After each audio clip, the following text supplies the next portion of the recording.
여러분 안녕하십니까? 오늘은 더워도 대한민국 만세 한번 부르고 싶습니다. 여러분 또 창문 열고 내다보십시오. 태극기 다셨습니까? 태극기 못 달면 밖에 안에 있는 태극기 꺼내서 놓습니다. 그전엔 참 태극기, 외국 나가 있으면 태극기, 여러분 외국 가서 여행 갈 땐 여기 있던 태극기는 아주 우습게 보이다가 어디 동남아나 여행 가서 태극기 하나 보면요 가슴이 찡하죠. 경제 국가를 상대하는 태극기입니다. 태극기 휘날릴 날이 오늘이잖아. 근간에는 태극기 부대인가 뭘 했기 때문에 태극기 이미지가 굉장히 훼손됐습니다만은 새로 태극기 이미지가 뭐 새롭든 어쨌든 대한민국 국기니까요. 여러분 사랑해 주시고 오늘은 8월 15일 왠지 태극기 들고 만세 한번 부르겠습니다. 밖에 걸 데가 없으면 책상 위에서 나란히 태극기 한번 꺼내 놔 보십시오. 오늘은 8월 15일입니다. 음력 7월 18일 경자일 쥐날이네요. 1년 중 227번째 날이기도 합니다. 탄생을 한번 보겠습니다. 여러분. 해바라기입니다. 해바라기. 오늘 탄생한 해바라기. 요새 계절하고 맞네요. 해바라기는 노래말에 광휘랍니다. 빛이 휘날린다는 뜻입니다.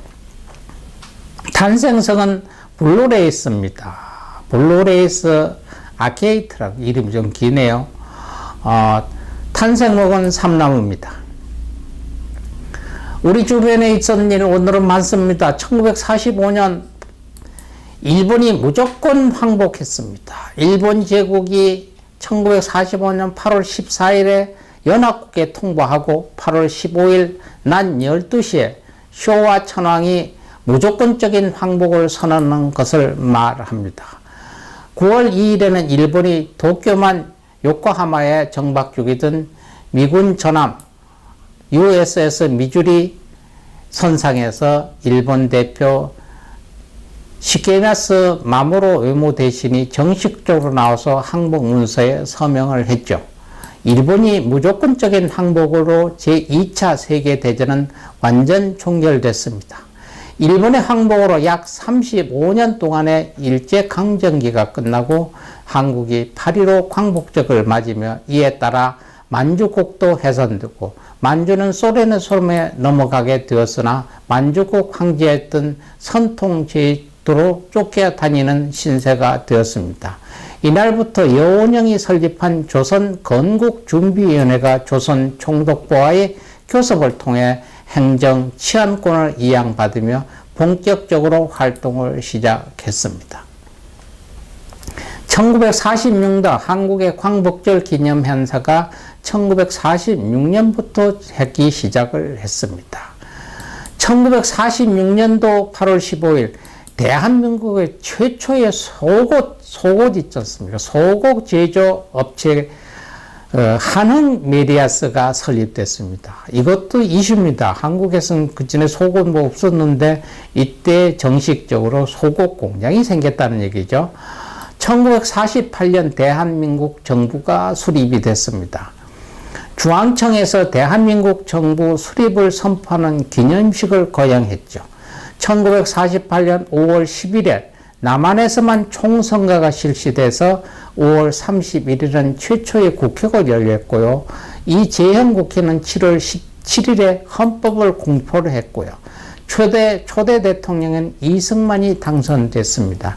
이어서 8월 15일은 대한민국 정부의 수립이 국내에 선포됐으며 그해 12월 유엔 총회의 승인을 받아 대한민국 정부는 한반도의 유일한 합법 정부가 됐던 것입니다. 1949년도 오늘은 서울특별자유시, 그때는 49년까지는 서울특별자유시가 서울특별시로 개칭이 됐습니다. 1953년도 오늘은 한국전쟁으로 인해 부산으로 옮겼던 대한민국 정부가 서울로 되돌아온 날이기도 합니다. 1954년도는 경부선 급행열차 통일호가 개통이 됐습니다. 그래서 운행시간이 9시간 30분, 그러니까 서울역에서 부산역까지 가자면 9시간 30분에 갔습니다. 그것도 굉장히 빨랐고, 그렇죠. 지금은 2시간 10, KTX나 SRT 타면 2시간 10분이면 갑니다. 1954년도 오늘입니다. 이승만 대통령 지시로 전국 댄스홀이 폐쇄령이 내렸습니다. 참 대단하죠. 그때는 젊은 남녀들이 할 짓이 없어 댄스홀에서 춤춰서 바람나고 가정 깨지고 뭐 한다고 퇴폐적인 행위를 해서 이승만 대통령 지시로 전국 댄스홀이 폐쇄령을 내렸습니다. 1961년도 오늘 농협중앙회가 발전됐고요. 1966년도 베트남 나트랑에 주월 한국군 야정사령부가 설치가 됐습니다. 지금 방송하는 저희도 이 사령부가 설치된 2년 후에 이곳에 가서 근무를 했습니다. 1970년 서울 남산 1호 터널이 개통이 됐습니다. 서울 남산 1호 터널은 서울시 용산구 한남동에서 중구 예장동을 잇는 왕복 4차선으로 쌍골형 터널입니다. 사무일 대로에 속해 있고요. 지금은 서울특별시 시설관리공단에서 관리하고 있습니다. 1968년에 터진 김신조 사건입니다. 1월 21일 김선재가 나와 무장공비가 나왔죠. 서울까지 들어왔다는 사실만으로 큰 충격이었습니다. 이에 자극을 받던 그때 당시 김현욱 당시 서울시장은 유사시 시민들을 대피하고 이로 인한 시설을 건설하기 위해 서울 요새화 계획을 수립했습니다. 1969년 1월 7일 수립했는데 그 계획이 구체화된 것이 남산 1호 터널과 남산 2호 터널이었다고 합니다. 3월 4일 발표된 건설 계획에는 남산 1호 터널과 남산 2호 터널의 교착점에 5천 내지 7천 평에 달하는 교통광장을 설치하고 평상시에는 교차로로 사용하다가 유사시에 시민 30만 명을 수용할 수 있도록 하겠다. 이 터널 계획은 한국신탁은행에서 10억 원의 자금 지원을 받아서 3월 13일에 바로 착공했습니다.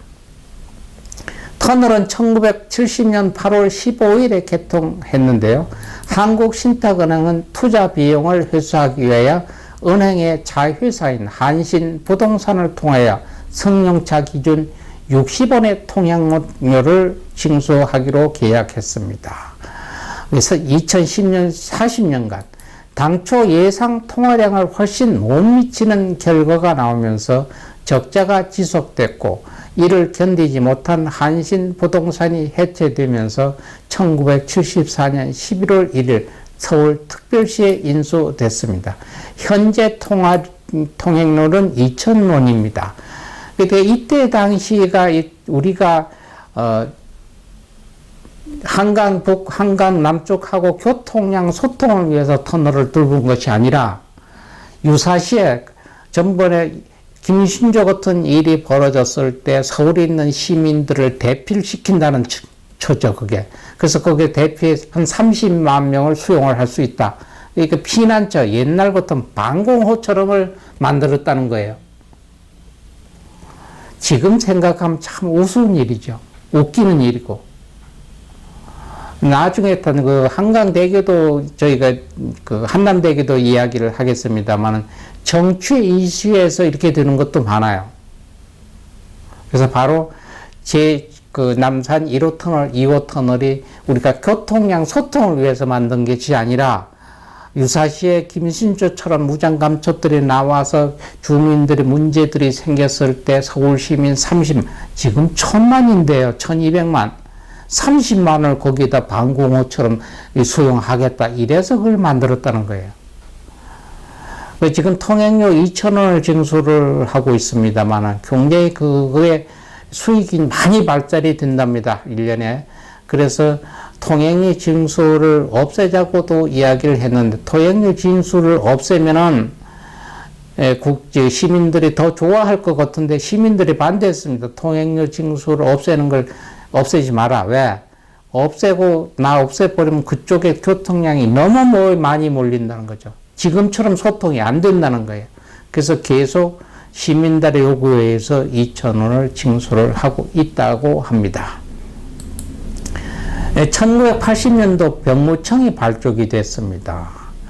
1974년도입니다. 끔찍한 사건입니다. 유경수 저격 사건입니다. 박근혜 어머니 돌아가신 날입니다. 서울 광복절 기념 행사장인 장춘동 국립극장에서 조총련계 제1독보 문세광이 박정희 대통령을 시해하려다가 영부인을 살해한 사건이 발생됐습니다. 유경수 여사 외에 합청단원인 정봉하 양이 또 사망을 했고, 유경수 저건 사건은 제29회 광복절 기념식에서 대통령 박정희가 경축사를 하던 도중에 관중석에 있던 제1한국인 문세광이 쏜 총에 의해 영부인 유경수가 맞아 사망한 사건을 말합니다. 문세광의 본래 목적은 대통령을 암살하는 것이었으나 박정희가 방탄 연살대 아래로 몸을 피하이는 실패로 돌아갔습니다. 총탄을 머리에 맞은 유경수는 서울대학병원으로 옮겨진 후 뇌수술을 받았으나 이날 오후 7시경 향년 49세로 사망했습니다.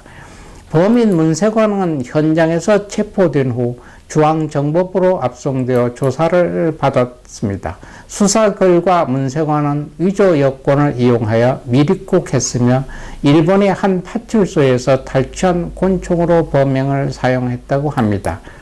일본인 공범이 있다는 것이 밝혀졌고요. 한편 당시 서울 특별시장이었던 양택식은 행사 책임자로서 도의적 책임을 지고 시장직에서 불명예 퇴임을 하고 말았습니다. 범인 문세광은 1974년 12월 17일 대법원에서 사형이 확정되고요. 그로부터 3일이 지난 12월 20일 서울구치소에서 사형이 집행이 됐습니다. 이때 당시 유경수 여사가 사망을 했을 때 박근혜 전 대통령은 당시 독일에 유학을 하고 있었기 때문에 바로 보지 못하고 후에 와서 장례식에 참석을 했습니다. 1973년 최초의 서울 지하철 1호선이 개통됐습니다. 바로 유경수 여사가 죽는 날이었습니다. 원래 그 8.15 광복절 행사를 끝내고 서울 지하철 1호선 개통식에 유경수 여사하고 박정희 대통령이 참석하기로 했던 날이라고 합니다. 지하철 1호선은 서울 중구 서울역과 동대문구 청량역을 잇는 최초의 도시 철도입니다.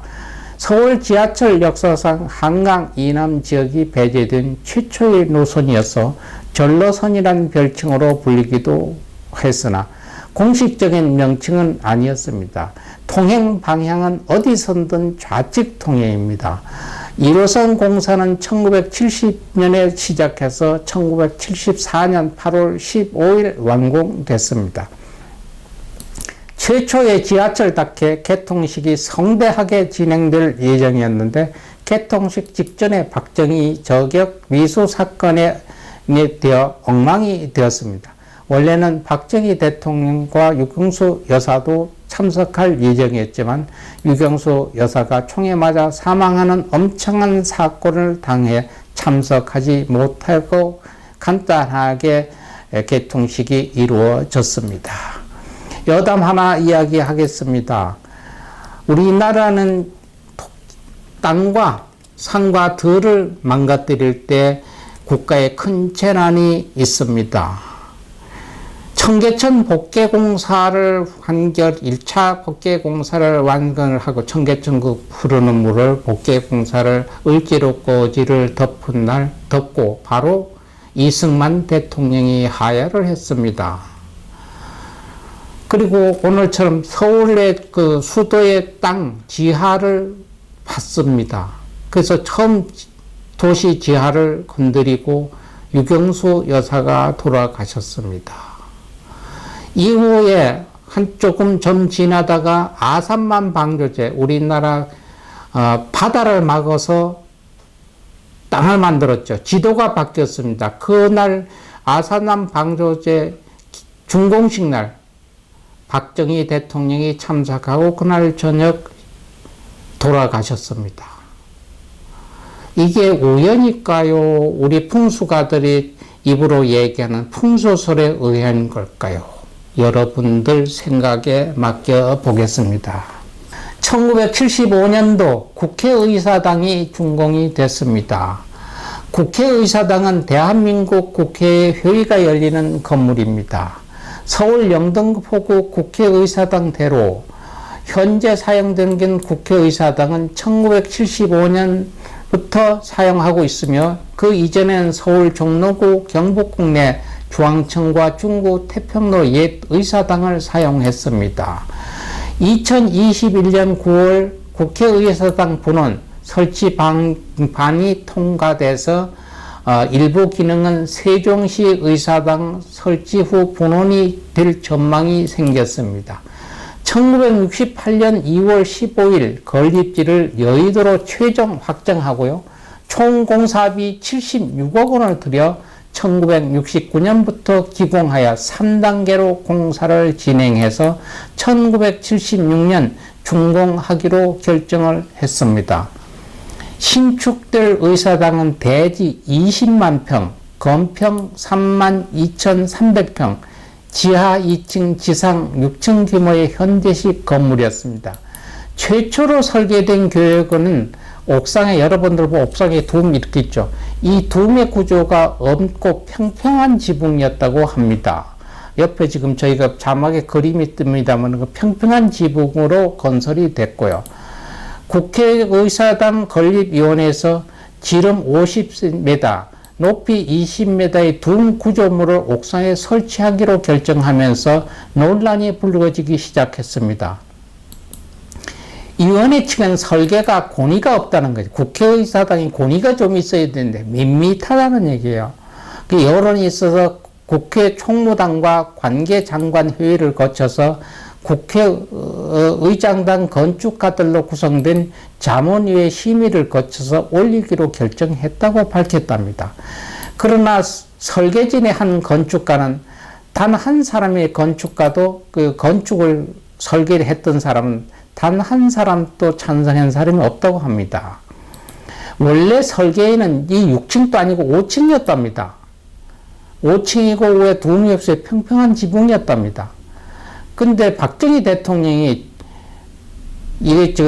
우리나라가 위험이 좀 있어야 되니까 국회의사당을 좀 크게 하나 지어라. 설계를 해가지고 가서 보고 보니까 5층 건물이었습니다. 박정희 대통령이 이 앞에 중앙청 건물은 얼마냐니까 5층이라고 했습니다. 그럼 중앙청 건물보다는 커야 되지 않겠나? 이 한마디에 한 층을 올렸답니다. 그러니까 위에 편편한 지붕에다가 둠을 얹게 되고요. 또 5층에다가 6층을 올렸고요.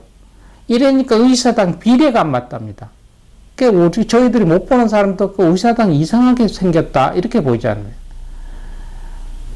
그러니까 아울러 건물에 둘러진 24개의 열주는 그 지둥 있죠. 그걸 위에 천반을 더 받치는 기둥이 아닙니다. 그냥 폼으로 달아놓은 기둥이에요. 그 장식을 위한 기둥. 엄격히 따져서 뭔 의미는 안 합니다만 우리나라 절기가 24절기니까 1년을 뜻한다 이렇게 생각하면 될 겁니다. 이 건물을 하는데 김종업, 중업, 이광루, 김정수, 안영배 4명이 설계를 했답니다. 그래서 이 건축가들은 자신의 작품 목록에서 국회의사당을 뺐답니다. 우리가 설계하고 만든 것은 국회는 모든 국민들의 대표기관이니까 포근하고 아늑하고 좀 저자세로 이렇게 숙연한 모습으로 가야 된다고 설계를 했는데 자기들은 그게 너무 공의의식이 없다 해가지고 저렇게 뻔뻔스럽게 지었답니다. 어떻게 여러분들 이렇게 보면 이런 게 있습니다. 여러분들 상해라고 하는 거 있죠. 사찰이나 누가 돌아가셨을 때 뒤에 보면 위패를 안고 가는 가마 있습니다. 가마. 그 가마를 보면은 또 그렇게 생겼어요. 가마처럼. 그 전에 어떤 분들이 시인이 한번 얘기했어요. 여의도의 가마라고. 그러니까 만날 거기서 곡소리 난다고. 그 얘기도 가만히 들어보면 맞습니다. 그래서 건축가의 뜻에 따르지 않고 박정희 대통령이 누구보다 뭐다 봐도 높여야 된다 그래서 한층 더 높였죠. 위험이 없다 그래서 그런 둠 하나 올렸죠. 둠이 왜 그렇죠? 저게 녹색이냐? 녹색이 아니고 처음엔 파란색인데 오래되니까 그게 녹이 썰어가지고 이게 꺼무틱틱하게 보인다는 거예요. 그러니까 이런 건물 하나도 수백 년 내다보고 의미가 있는 것이 아니라 정치 지도자의 말 한마디에 좌지우지하다 보니까 지금 현재 대통령의 말 한마디 가지고 지금 자기 스스로의 그 지지율을 하락하는 현상이 생기기도 했고요. 그래서 평상시에 있던 저희들과 틀리듯이 말은 가끼고 아껴야 됩니다. 박정희 대통령이 한 가지 있죠. 이번에 교육부 문제 때문에 또 이런 문제가 생기듯이 박정희 대통령 때도 그랬습니다. 경제개발 5개년 교육을 해야 되니까 기술자들 많이 양성을 해야 된다. 공대를 해야 된다. 그러니까 우리나라에 이 정도의 공과 그때 한양대학 공대밖에 없었습니다. 이 가가지고는 안 된다. 그러니까 전국에 있는 대학교마다 공대를 다 만들었지 않습니까? 그러니까 그때만 이과 가는 게 아주 뭐 그거였었고 경제개발 5개년 계획할 때 그때 뭐 해가지고 공대 나오면 거진 다 100% 취직하고 그랬잖아요. 그 후에 대한민국에 있는 대학교는 공대가 싸그리 있다가 나중에 나오면 갈 데가 없지 않습니까? 그거 다 폐쇄되고 지금 얼마나 몇이나 있습니까? 근데 정부원에 윤 대통령이 얘기했잖아요. 그건 뭡니까? 그래서 디지털 시대니까 그 첨단 기술, 그걸 장렬시킬 수 있는 재능 능력을, 그건 한계가 있어요. 그러니까 전국 대학교에서 받아 다 그런 과를 지금 설치를 하려고 내년부터 많을 겁니다. 그러면 이 박정희 대통령 때 이 교육은 백년지대계라고 하잖아요. 기분에 맞춰가지고 그러면 여기서 지정을 해줘서 요런 학생은 여기서 이루어로 만들어줘서 이렇게 짜서 주면은 그 학교만 그게 특별히 관리를 하면 되는데 그냥 공개적으로 이런 분 많이 양성을 해도 많이가 몇 명이냐는 거죠. 수요와 공급에 따라서. 이게 박정희 대통령이 이과 학생들을 과잉 배출했던 일과 같은 일이 또 일어나지 않나 하는 염려도 생기게 됩니다. 쓸데없는 멘트 했습니다. 죄송합니다. 1987년도 독립기념관이 개관이 됐습니다. 우리나라 1987년도입니다. Independence for a Day Korea. 그 인더펜던스라는 건 독립기념일입니다. 호라 코리아, 그러니까 독립기념의 집이라는 뜻인데 대한민국 국가보훈처 산하입니다. 위탁 집행형이죠. 준정부기관이자 역사박물관으로 충청남도 천안시 동랑구 목천읍 독립기념관입니다. 1982년 일본의 역사교과에서 왜곡에 대응하여 국민 모금을 통해서 1987년 8월 15일 개관했습니다. 전시관은 모두 7개고요. 대공간, 소공간, 특별전시실로 구성되어 있습니다. 결의의 집은 독립기념관의 상징이자 중심 기념홀로 수덕사 대웅전을 모방해 설계했다고 합니다. 처음에 들어가면 큰 집 보이시잖아요. 그게 여러분들이 결의관이라고 하는데 거긴 그 결의관만 있습니다. 그 위에 천반이 수덕사 대웅전 천반과 같이 보고 모방을 했다고 합니다. 결의 큰 마당은 결의 집 앞의 광장으로 주황부는 화강석 포장으로 되어 있고요. 외부는 온양 판석과 잔디 마감으로 되어 있습니다. 저희도 며칠 전에 가보면 사람들이 이런 이야기를 할 수가 있습니다. 잔디를 쭉 심어놓으면 되는데 잔디 왜 새까만 돌을 이렇게 심어서 그러면 돌을 다 깔든지 저렇게 하면 잔디라 하기가 해서 관리하기도 나쁠 텐데 합니다. 그 의미가 다 있습니다. 온양 판석하고 잔디 마감으로 되어 있고요. 통일 여문의 동상은 평화 통일과 그 의지를 후세에 전할 교육장으로 국민의 통일 여문을 벽돌에 새겨 후세에 영원히 보관하고자 국민 참여장이 마련되어 있습니다. 결의 탑은 높이 52m의 조형물로 민족의 비상을 표현했고요. 불굴의 한국인 상은 결의 집 내부 대형홀 중앙에 위치하고 있고요. 불굴의 독립정신과 강인한 한국인상을 상징하는 환조입니다. 관람료는 무료입니다. 1995년도 총독부 청사가 철거가 됐습니다. 이 독립기념관에 가면은 원래는 총독부를 청사를 그리 옹땅 뜯어다 옮기려고 했답니다. 그러니까 1000매덕이 들어간 거예요. 그래서 그걸 안 하고 위에 통창 끓은 거. 요거만 살짝이 지금 독립기념관에 가 있습니다. 기념일 한번 보겠습니다. 오늘은 말복입니다. 초복, 중복, 말복, 보통 초복, 서복, 중복 20일인데 올해는 길었습니다. 30일입니다. 더위는 마감입니다. 끝난 후에 더 덥습니다. 푹푹 찝니다. 습도가 높습니다. 주의하시고요. 그리고 오늘 광복절입니다. 8월 15일에 광복절을 맞는 날이 많습니다. 한국에서는 45년 8월 15일은 1012년 대한민국이 멸망 이후 36년간 이루어졌던 일제감정기에서 해방을 기념하는 광복절입니다. 레버레이션 데이라고 얘기를 합니다. 그러니까 미국에 가면 독립기념이라고 펜더스 데이라고 얘기를 하는데 여기 우리는 광복이라고 얘기하니까 레버레이션 데이라고 합니다.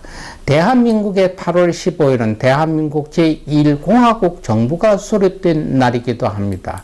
일본에서는 8월 15일은 태평양 전쟁이 공식적으로 끝난 날이라 하여 종전의 날이라고도 합니다.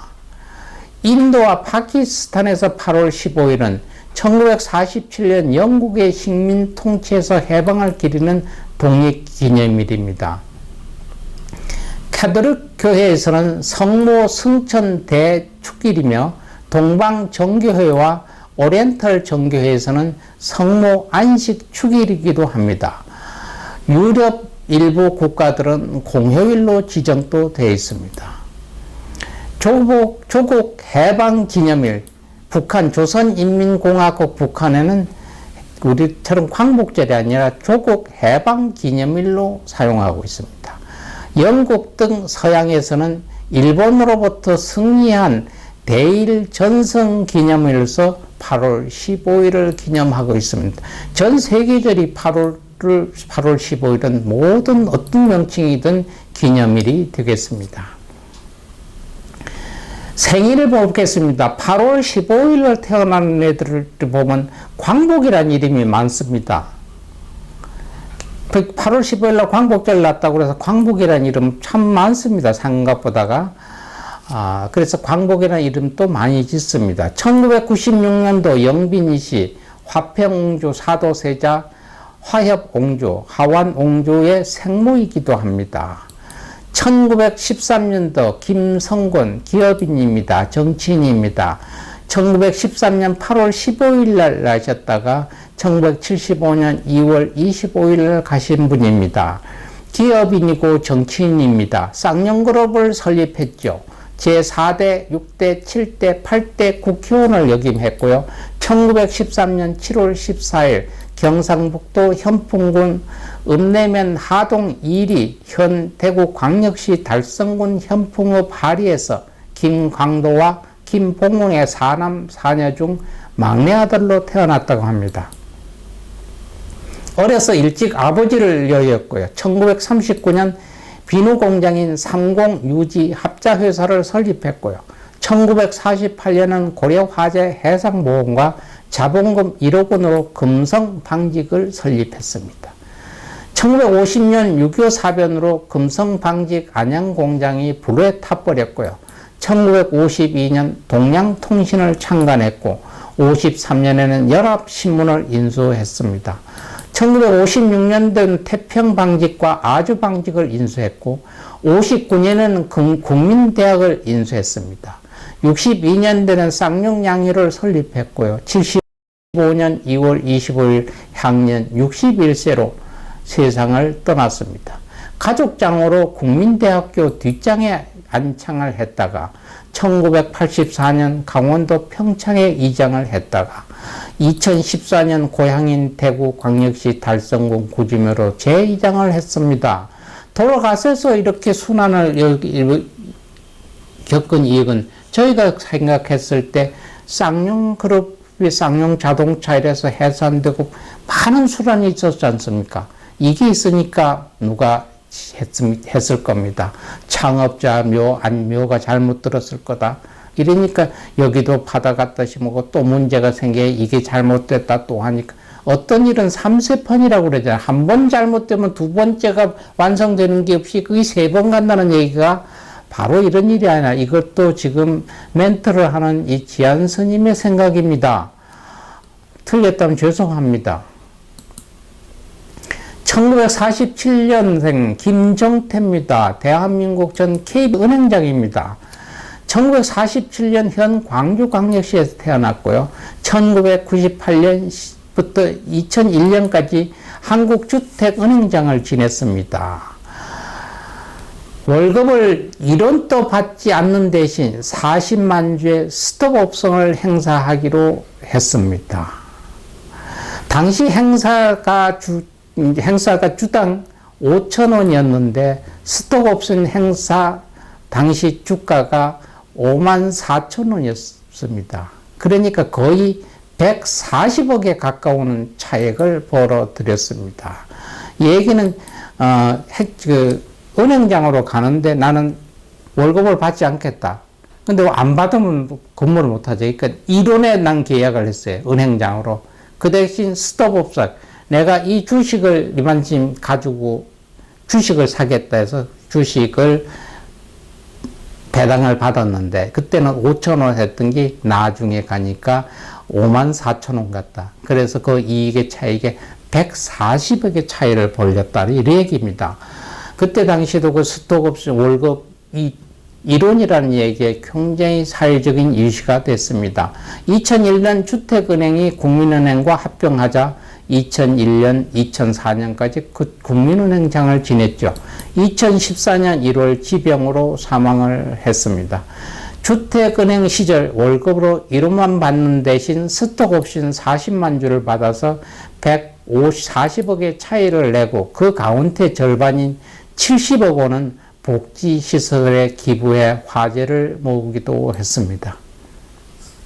1965년도 나신 배우 송영재입니다.